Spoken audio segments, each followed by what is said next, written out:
रात 7 बजे जब बिजली गई, दीवार पर सिर्फ 2 नहीं 3 परछाइयां थीं, लेकिन कमरे में मौजूद थे सिर्फ 2 लोग। और जब टॉर्च जली, तीसरी परछाई गायब नहीं हुई, वो बस किसी और दीवार पर चली गई।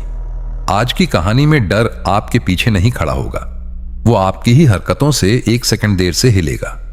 सीसीटीवी की रिकॉर्डिंग बंद होने के बाद घर में सब सामान्य दिख रहा था, लेकिन डर कभी शोर मचाकर नहीं आता, वो चुपचाप जगह बदलता है। 3 दिन बीत गए।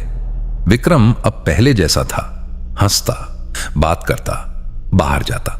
लेकिन अरुण ने एक चीज नोटिस की, विक्रम की परछाई कभी कभी उसकी चाल से आधा सेकंड पीछे रहती थी। पहले उसे लगा वह भ्रम है। फिर चौथे दिन बिजली चली गई। शाम के 7 बजे पूरा घर अंधेरे में डूब गया। मोमबत्ती जलाई गई। दीवार पर 2 परछाइयां बनी, अरुण और विक्रम की। लेकिन फर्श पर 3 परछाइयां थीं, तीसरी लंबी, धीरे धीरे हिलती हुई।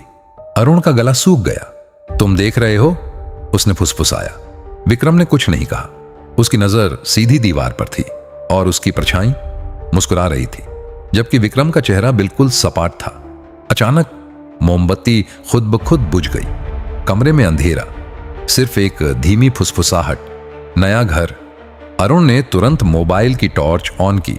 कमरा खाली, कोई तीसरी परछाई नहीं, लेकिन फर्श पर एक छोटा गोल निशान उभर आया था, पहले से छोटा, जैसे बीज। विक्रम झुककर उसे देखने लगा। ये यहां नहीं रुकेगा, उसने धीरे से कहा। यह जगह ढूंढता है। कौन सी जगह? अरुण कांप गया। विक्रम ने उसकी ओर देखा, जहां डर जिंदा हो।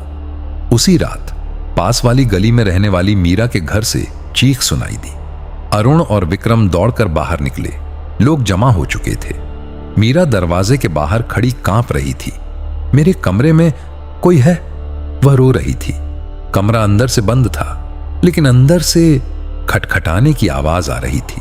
टक टक टक, जैसे कोई धीरे धीरे दरवाजा अंदर से खरोंच रहा हो। विक्रम आगे बढ़ा।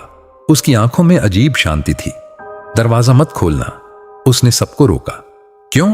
किसी ने पूछा। विक्रम की आवाज भारी हो गई, क्योंकि अगर उसने नया घर चुन लिया तो वापस नहीं जाएगा। अंदर से आवाज बंद हो गई। पूरा मोहल्ला शांत। फिर दरवाजे के नीचे से काला धुआं बाहर आने लगा, धीरे धीरे फर्श पर फैलता हुआ। अरुण ने देखा, वो धुआं गोल आकार बना रहा था, वही गोल निशान जो उनके घर में था। मीरा अचानक चिल्लाई, वो मेरे पीछे खड़ा है। लेकिन उसके पीछे कोई नहीं था, सिर्फ उसकी परछाई, जो उसकी हरकत से अलग हिल रही थी। वो 1 कदम आगे बढ़ी, परछाई 2 कदम आगे बढ़ी, भीड़ पीछे हट गई। विक्रम आगे आया। उसने मीरा की आंखों में देखा। उसने तुम्हें चुन लिया है। क्यों? मीरा रो पड़ी। विक्रम की आवाज धीमी थी, क्योंकि तुम कल रात डर के साथ सोई थी। मीरा के चेहरे पर डर जम गया। उसी पल उसकी परछाई अचानक दीवार से अलग हो गई, जैसे काली धुंध, और हवा में लटक गई। भीड़ चीख उठी। अरुण ने विक्रम का हाथ पकड़ा। कुछ करो। विक्रम आगे बढ़ा। उसकी अपनी परछाई भी दीवार से अलग हो गई। 2 काले साए आमने सामने, एक पुराना, एक नया। अचानक मीरा बेहोश होकर गिर पड़ी। दोनों साए आपस में टकराए। कमरे की लाइटें झपकने लगीं, और फिर एक तेज आवाज। सब शांत। दोनों परछाइयां वापस दीवारों पर, सामान्य। मीरा होश में आई। उसे कुछ याद नहीं था। लोगों ने राहत की सांस ली, लेकिन विक्रम की परछाई अब पूरी तरह उसके साथ मेल नहीं खा रही थी। आधा सेकंड नहीं, पूरा 1 सेकंड पीछे। अरुण ने देखा, जब विक्रम ने पलक झपकी, उसकी परछाई ने आंखें खुली रखीं, धीरे से मुस्कुराते हुए। विक्रम ने अरुण की ओर देखा। यह खत्म नहीं हुआ। अब क्या? अरुण की आवाज कांपी। विक्रम ने आसमान की ओर देखा। अब यह सीख रहा है। क्या? इंसान बनना। उसी रात शहर के दूसरे छोर पर एक खाली घर। दरवाजा खुद ब खुद खुला। अंदर अंधेरा। दीवार पर हल्की सी दरार उभरी। दरार गोल आकार में बदलने लगी, और हवा में एक फुसफुसाहट। दरवाजा खुल चुका है। कहानी फिर शुरू हो चुकी थी, लेकिन इस बार किसी और के साथ। अभी कहानी खत्म नहीं हुई।